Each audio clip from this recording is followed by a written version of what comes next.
The White House is fiercely defending President Trump's decision to fire FBI Director James Comey. The latest reaction and backlash from congressional leaders. Good afternoon, everyone. I'm Ken Watling. And I'm Angela Green. Thanks so much for joining us. Residents across North Carolina have seen their fair share of wet weather, from hurricanes to torrential rain. Our area has remained pretty saturated, and now that the temperatures are heating up and more bugs are coming out, excess water isn't the only problem. Mosquito season is in full swing. Officials in Pitt County are working to protect you from insects. WNCT's Zora Stevenson rode along as they prepare to contain the pesky bugs.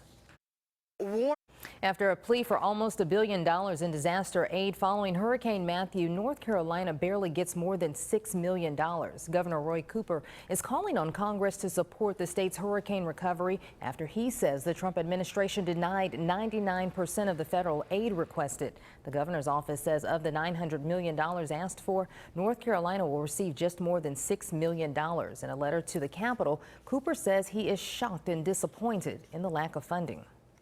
What we need is help. Governor Cooper says he invites the president and members of Congress to visit local communities hit hardest by Hurricane Matthew to see the need for federal aid for themselves. Now, coming up in just about 10 minutes, WNCT's Pierce Legion spoke with experts at the NOAA Hurricane Awareness Tour in Raleigh. We'll give you a look at some of the aircraft that help forecasters keep us safe. We're continuing. Necessarily better anymore. Doctors say there's a new trend among women to go back to their normal size after breast surgery. Danielle Nottingham explains why from Beverly Hills, California.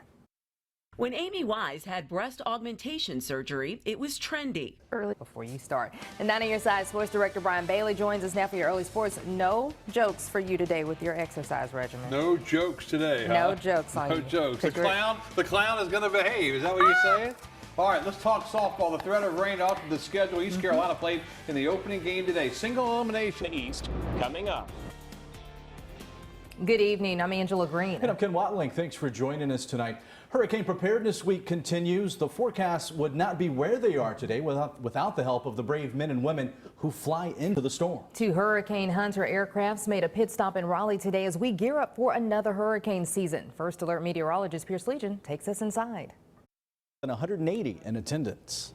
The Raise the Age legislation is one step closer to becoming law. The House Judiciary Committee unanimously approved the bill today, which will prosecute 16 and 17-year-olds as minors for nonviolent crimes. Funding remains an issue on the bill, and the House is expected to discuss it tomorrow. If signed into law, the proposal would take effect in 2019. Currently, North Carolina is the only state still trying those teens as adults. Some much needed medical training no matter where providers live. WNCT's Josh Birch reports the goal is to reach previously untouched rural communities and improve patient and provider care. Greenville's Umbrella Market is underway at 5 Points Plaza. Go out and enjoy more than 60 vendors providing homemade crafts, produce, and alcohol. And new this week, the Shep's Farm to Truck food truck will be at the market. Organizers say each week is different with various throwdown themes, and they want your help. So you can help them pick a theme, whatever one you'd like to see, or you simply write in your own. Head over to our website, WNCT.com, for the link. And we are quickly creeping up towards summer months. And with the heat comes... All right, and before we move on, I promised one of our viewers I would give her a shout out. Miss Watson from here in Greenville called today and talked to me for about 15 minutes about the weather. Yes. So I told her I would tell her, hey, 15 whole minutes about the weather. It was muggy out there. It was. It sure was. Thank you, Jerry. And mosquito season is upon us. The pesky insects love the hot, humid summers in eastern North Carolina. WNCT's Zora Stevenson rode along with officials in Pitt County to see how they plan to protect you from mosquitoes and any virus they may carry. Over 1,000 Pitt Community College students are graduating tonight, and a few are decades older than others. 69-year-old Patricia Love is accepting 2 degrees today. Her college degree is 30 years in the making. She re-enrolled at PCC to get the degree for her own satisfaction. Patricia wants others to know that no one is too old to achieve their life goals. I'm just excited. I'm just the type of person that I want everybody to know that if you really have a dream, just stick right to it. Good advice there. While most of her classmates are decades younger, Patricia says she was not treated differently. She's proud to be walking across the stage in one of the largest PCC graduating classes. Dozens of Ridgewood Elementary students participated in Bike to School Day to help learn how to safely ride. When wearing a helmet on your bike, your chances of a severe brain injury decrease by at least 50%. Yet only 25% of children under 14 wear a helmet when riding. North Carolina Active Routes to School, Safe Kids Pitt County, and the Eastern Carolina Injury Prevention has steps to help prevent injuries. Number one, always wear a helmet.